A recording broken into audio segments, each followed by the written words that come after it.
Hello and welcome to this week's weekly reading vlog. So I have a real set, solid plan for this week, which you can probably tell by the title and the thumbnail, but just in case you can't, I'm going to be reading the Shadow and Bone trilogy. So I've got these 3 books. This is the trilogy and there are more books in this universe, but these are the 3 that I own and these are the first 3 that you're meant to read, at least publication order wise, but I'm pretty sure chronological wise as well. Not 100% sure on that, so don't take my word for it.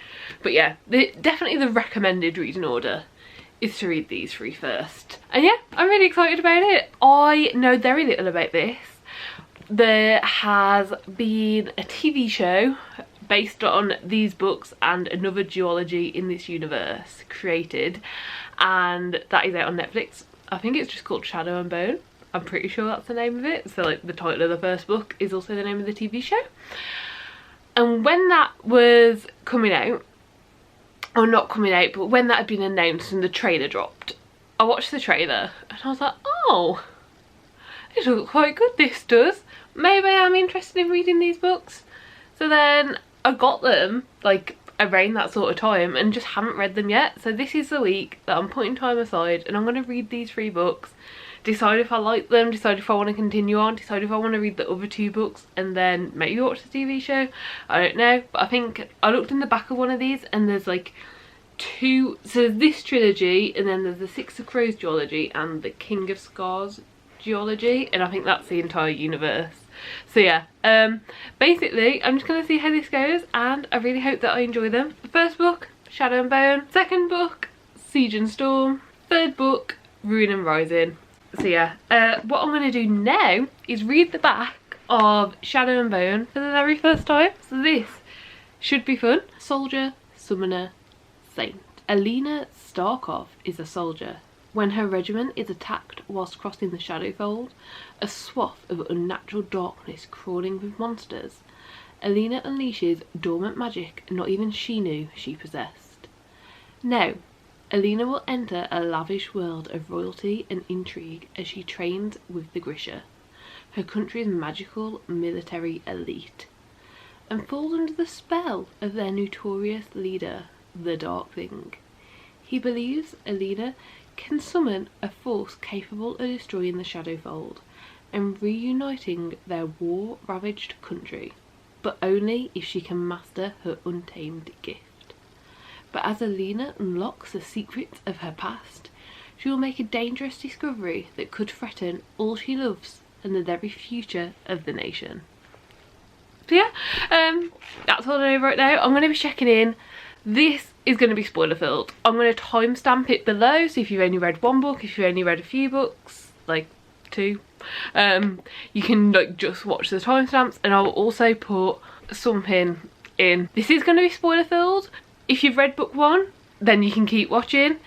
If you haven't read book 1, if you don't want to be spoiled, save this video for another time, because I am just going to be talking. I don't know any other way to do this, because it's not like I'm only reading book 1 and can like talk about it without spoiling it. I'm also reading the other 2 books and there's going to be no way to talk about these without spoiling other aspects, so that is the plan. So yeah, let's get on with it. I guess I will just check in as and when I get time to read this. I don't know if I'll have time today, but within the next couple of days I'll check in with the first update.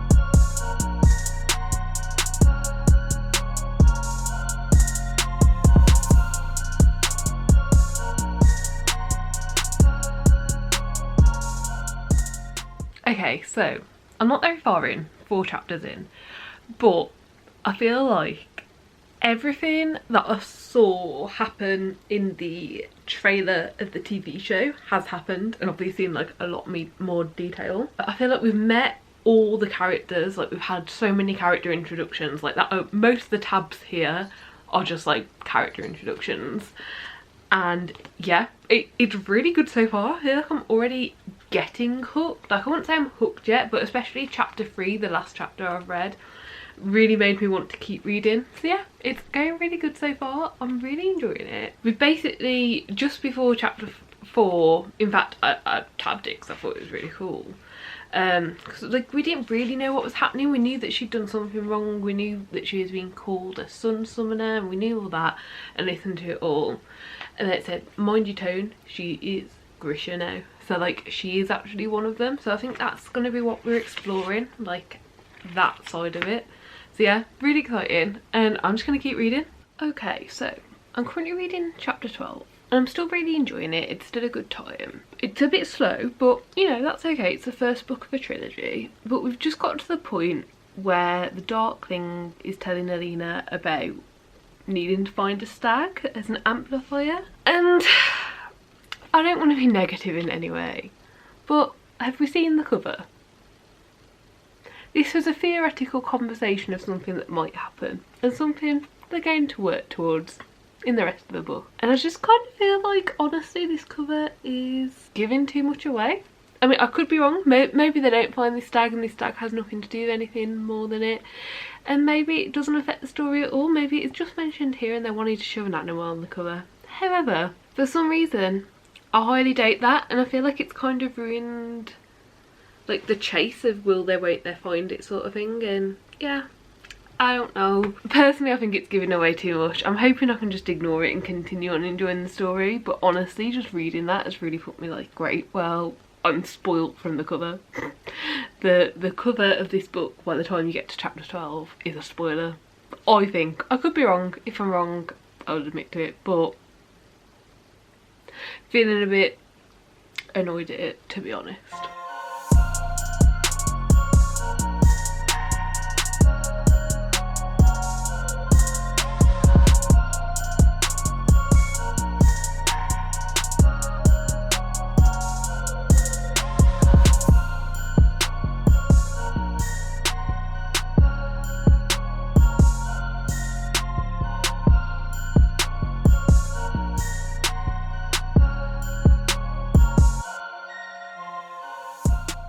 Okay, so we've just found out that the Darkling is actually a baddie, like a baddie. byyeeeee, I think that's how you'd say her name, byyeeeee.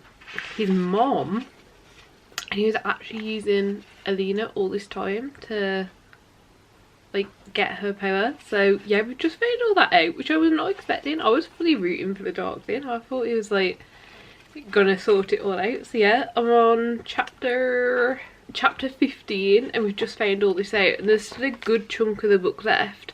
I will say, luckily, only like a chapter before or something, we know that Mal is nearby. He's come to deliver news, so we know that at least. So my guess is she's now going to quickly get out of there and somehow find Mal, and I don't know, maybe she'll be able to sort that all out by herself. I don't know, but yeah, it's still really interesting and I'm still really enjoying it. It's a good time.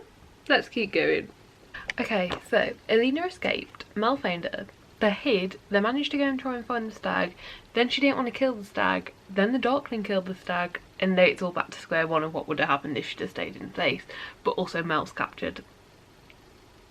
I don't know, I've got 30 pages left to go and it's been really interesting, but the last 50 or so pages have very much seemed like all of this is happening to go back to where we would have been if none of this was happening. I don't know, I'm enjoying it, but yeah, it's just a lot right now. I mean, within the next 30 pages we're going to figure out exactly what's going to happen, but it's not looking good. Okay, so last night I finished this book and I gave it 4 stars. I think it was really good. It was a good introduction to the world. There were definitely points that I was a bit like meh about, but there was nothing that I hated and there was nothing that really bothered me, except for the thing I mentioned about like the stag being on the front and kind of giving it away that was going to be like the plot point they're focusing on, which in the end it did end up being that way. But you know, like, it's not the end of the world. it was still a good time, still a good book. There were twists in it that I didn't see coming, you know, there were quite a few twists that like I wasn't completely prepared for. I really wanted to like the Darkling, I'm not gonna lie. Like the first camera died, which means I have now started this, but let's finish talking about this first. So yeah, I wanted to like the Darkling, but obviously at some point throughout this, I think it was just before the halfway mark, we found out he wasn't actually good, which yeah, that was that. I enjoyed Alina's growth throughout the story. I really need to make sure that I'm pronouncing her name right. Alina seems right in my head, but every time I say it, I feel like it should be Elena, not Alina. So that is something I will Google shortly. And yeah, there were so many elements in here that were so like visually, you know, like painted a picture, like you could see them going on, and the world had so many interesting, intricate elements that I can definitely see why this has got an adaptation. And I am quite excited at some point to see like how that adaptation took place. Honestly, I don't think I'm gonna love it because I'm really enjoying the book. We will see. We can always hope that, you know, a book series somewhere sometime gets an adaptation that's accurate to the books, but we will see. We will see. So yeah, really enjoyed it, giving it 4 stars, and that is that for that book, to be honest. Okay, moving on to Siege and Storm, which is book 2. So let's read the back. Alina Starkov's power has grown, but not without a price. She's the Sun Summoner, hunted across the true sea, hunted by the lives she's taken, but she and best friend Mel can't outrun her enemies for long. The Darkling is determined to claim Alina's magic and use it to take the Ravkan throne. With nowhere else to turn, Alina enlists the help of an infamous privateer and sets out to lead the Grisha army. But as the truth of Alina's destiny unfolds, she slips deeper into the Darkling's deadly game of forbidden magic. To save her country, Alina will have to choose between her power and the man she loves. No victory can come without sacrifice, and only she can face the oncoming storm. Now, reading the back sounds interesting, sounds good. I am now 4 chapters in, and this part about her teaming up with the infamous privateer, I feel like that does give too much away, because, you know, I'm a good chunk in now and like we've met that person, or who I assume that person's going to be, and there's no kind of signal that anything teamwork wise will happen, except for the fact that like he doesn't want prisoners tortured and made ill if they're being kept on his boat. Like, that's the only kind of sign that we've seen that he's not a complete arsehole. So yeah, I feel like that maybe gives too much away. And yeah, so I've started reading it. I will say we know pretty much from the get-go that we're going to be seeing more of the world, because the map in this one is way more expansive. The map in book 1 basically like ended here. It was like this section, and now we've got like way more. And yeah, we are now, I'm 4 chapters in so far. It's okay. We started out where Alina and Mel were like doing their own thing. They'd got away, they were trying to figure out how they were going to proceed. They were trying to save up money to like basically wait out the summer essentially, and then figure out what to do. And obviously the Darkling found them because they weren't covering their tracks. And yeah, it's back to square one, which I feel like this has now been used of like going back to exactly where they were, like 100 pages difference, a couple of times now. It was used once in here, and now it's been used already in here in like, I think that was in like the 2nd chapter or something. And yeah, like I'm enjoying the story and where it's going, but that just seems like a bit of a cheaper. Didn't really think about the ending of this one. We actually want them to interact again. Let's just make it so they're found and this happens. So yeah, I don't know. I will say the animal on the front is already revealed. So it's chapter 4, and it looks like we've just had our first sighting of the Roselye. I think I'm butchering half of this. Roselye. I think that's right. Roselye. So that has meant that I feel better about going into this book, because like this isn't ruining a major plot of the story. But I'm just not, I don't know. I'm vibing with it, but I expected to be sucked in way sooner, to be honest, because this is book 2 and I ended up enjoying book 1. But yeah, so far 4 chapters in, it's going okay. We're on the boat, we've met a couple of the crewmates, but like not really, because she's a prisoner, so she's only really interacted with them by like random interactions of talking when Grisha have been there as well. Ivan is there and Jenya is there, and I don't think any of the other Grisha have really been mentioned by name, but it's like the ones that are really have aligned themselves with the Darkling and his plans.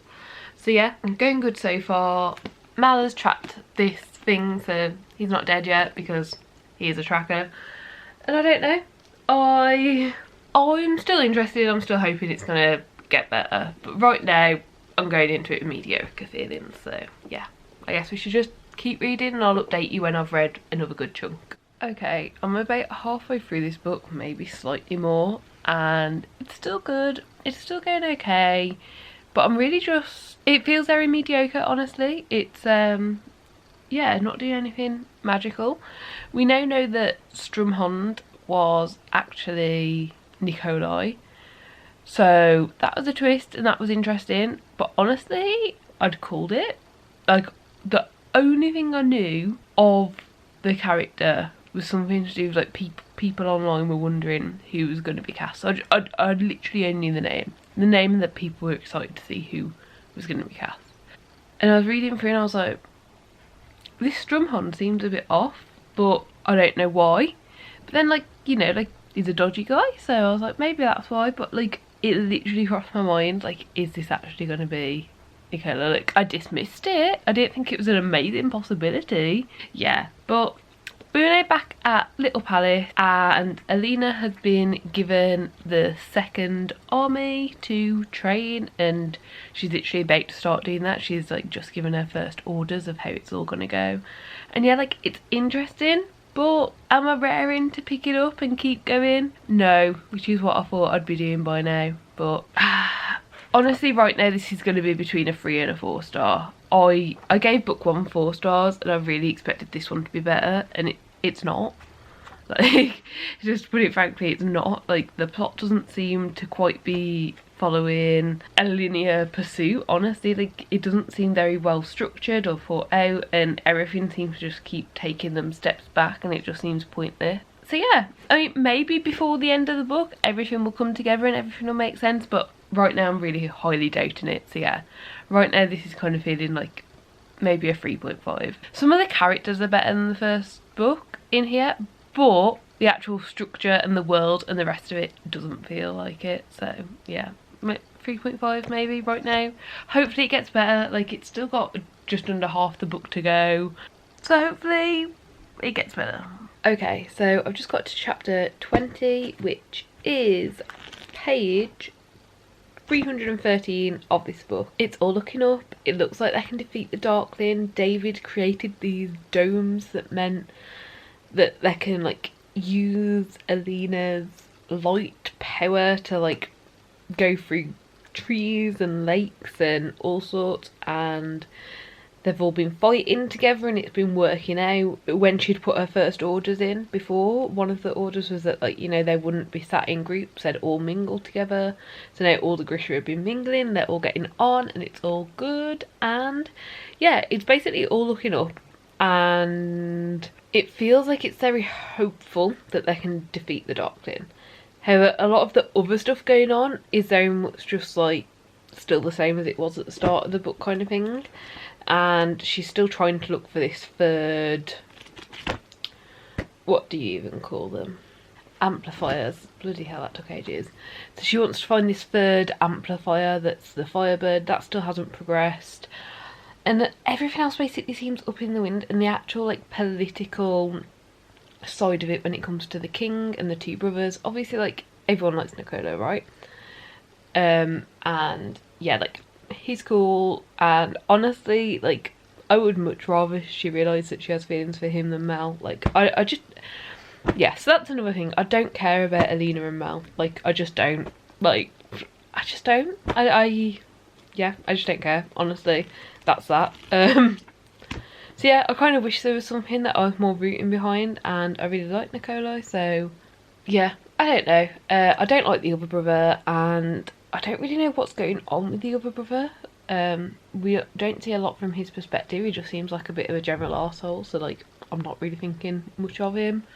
And yeah, I'm going to finish this now. There's only about 80 pages left, so I'm going to finish it, see how it ends, but I'm pretty sure the rest of the book, I honestly don't see much happening, to be honest, because not that much has happened throughout all of the rest of it. And like the main few points they've been working towards are almost resolved now. I feel like this was basically going to be a lot of setup for the final book, but yeah, we'll see. I'm going to keep reading and then I'll check in with final thoughts. I've finished it. I'm going to give it 3.5 stars. The last 10% of this was like amazing. It was like probably a 5-star read. Like the last 10% was great, but the rest of it was slow. Not a lot was going on, and honestly I just wasn't vibing with it. Like I don't know exactly what to pinpoint it on. I don't care about Mal. Like, well, like the Mal and Elena of it all. Like I just don't care. I don't. That seems to be a really big plot point that they keep going back to. It was very obvious that the Darkling wasn't dead at the end there. Like it did confirm it, which is nice, I guess. People who read them as these were coming out knew he was alive still rather than having to wait, but it was obvious that he was. Yeah, I don't know. This was a difficult one because I gave the first one a 4 stars and expected the next ones to be better, and honestly this wasn't better than the first one. I enjoyed the first one a hell of a lot more. So yeah, this gets 3.5 stars. I'm excited to start the next one, and I do plan on doing that pretty much straight away, but I think I'm going into it with quite low expectations after this one. I don't like the apparat, I don't like organised religion anyway, and this guy's just creepy as fuck and honestly needs to die. Like, honestly, that's just how it is. I'm glad that the brother died, Nikolai's brother, what was he called? Vancy, something like that. He died, that was good, because like he just caused so much shit. But yeah, not a great deal of feeling. It's not going to stick with me, and yeah, it wasn't as good as the first book, which shouldn't be how it is with series. Like once you already have committed to one book and like you committed to those characters, you should continue enjoying the books more and more because you've already got that connection with the characters, but just wasn't it. So yeah, 3.5 stars, and I will come back before I start reading the next book and read the back of it to figure out what we're getting ourselves in for. Okay, it is time for Ruin and Rising, book 3, and the final book of the Shadow and Bone trilogy. So, let's read the back. For Alina Starkov, time is running out. The Darkling rules from his shadow throne, while she, broken by their previous battle, is under the dubious protection of the Zealots, who worship her as a saint. And as Alina convalesces, she must also battle her conflicted feelings for the Darkling and her beloved Mal. Her last hope lies with the magic of a long-vanished ancient creature and the chance that an outlaw prince still survives. As her allies and enemies race towards war, only Alina stands between her country and a rising tide of darkness that could destroy the world. I don't know, it sounds good, it sounds alright. From that, it definitely sounds like a big part of it will focus around her and Mal again, which, meh, like not the storyline for me. And essentially, because I've, after reading book 2, I've looked into the other books in the Grishaverse, and the King of Scars duology, I know who that duology is like following, who's the main character of that. So for that reason I definitely know that person who that King of Scars duology is following does survive throughout these books, because that book takes place like a few years after this. So yeah, I did also look into it. I'm not sure if I've spoken about how all these books come together, but we've got the Shadow and Bone trilogy, and they take place, and then 2 years after the end of these, there's the, what's it called, the Six of Crows duology, and then 1 year after that duology ends, there's the King of Scars duology, and that's like the entire world. So yeah, I'm excited by this, I'm up for reading it, and I'm definitely up for reading more books in this world. So yeah, I guess we should just get started, see how it goes, see how it picks up, and hope it's got some momentum to it.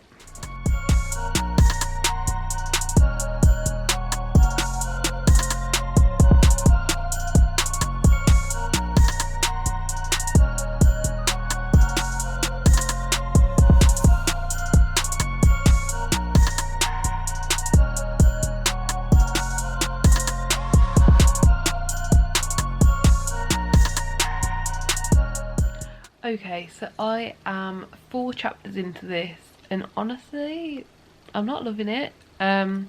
It's okay and I'm hoping it to get better. For the first 4 chapters we've just been stuck with the apparat. I think that's how you say it. And honestly I hate the guy, like literally just kill him. Like literally just kill him. I don't know why she didn't kill him. We've just got to the point where like she could have killed him and didn't. Which I don't know, maybe better than me then. But yeah, can't stand the guy. But it seems like, well, the plan currently is in an hour's time they're going to be leaving the underground caves to get out. Which, like, the underground caves, or like temple or whatever you want to call it, is where we left off in the last book. And like we've literally just spent the first 4 chapters just like going through how stuck they are. And how stuck she is, and how isolated she is, and how she's really stuck. And how she didn't have a power, but she knew how to get her power. And she knew she needed to be closer to the sun to use her power. But she's in the underground cave, so she couldn't use her power. And all she's really doing is going and spending the day in the kitchen. Because it was the closest to the outside. And yeah, essentially we spent the first 4 chapters just like, I'm stuck here, I have power, my friends have power, but there's nothing I can do to stop this one random ass guy who's just a pain in the arse. Like, yeah, but whatever, that's now solved and I'm not going to be salty about it. So I'm hoping that within the next chapter they're going to get out and then hopefully the story will pick up, because so far not loving it. There's been a lot of like character reintroductions, I've called them, so I have like tabbed those up because there are quite a few of them that are going to be going out. I think there's like 11 of them, maybe, something like that. But yeah, I'm excited to keep reading. I'm up for finishing this. I want to finish it. It's Sunday, I want to get this done today. But yeah, we will give it a go. I also wanted to mention, which I forgot to mention, that we also have just found out that she can go and like visit the Darkling, how he was visiting her in the last book. Like she can like go and just like appear and be there, and she's just learnt how to do that, so that's interesting, and I'm hoping that will have more of a play as we move on, because like that's the most interesting thing that's happened so far. So yeah, hopefully that happens with more. Okay, I am officially halfway through. Things have just started really picking up and I'm really liking how Alina and the Darkling are able to communicate even though they're like not together. And it's definitely giving away more stuff than you'd think this like evil mastermind would. Like, you wouldn't think he'd just tell her his plans, which definitely makes me think, is it a distraction? Is it real? Like, what's going on? But yeah, like it's starting to pick up again. I'd say like the last couple of chapters have really picked up, and right now I'm struggling a bit because the story's not really moving anywhere and it is quite repetitive still. However, I've been really loving all of the different character development, like all of the characters that, especially the ones that we've known since book 1, like you are seeing them grow and change and adapt, and that's really nice to see. I'm really enjoying that part of it. So yeah, I'm now going to move downstairs, set myself up and get to reading basically. It's 20 to 9? Yeah, it's 20 to 9 now on Sunday evening, and I'm determined to get the other half of this done. It does look like there's more than half, but I don't know if you can see that blue tab here. Like everything past that blue tab is just like bonus content, so there's not as much left as it looks. I'm like literally exactly halfway through. There's 350 pages of actual story and I'm on page 176, so yeah, hopefully I can get this finished and get my full thoughts given. So yeah, let's go read.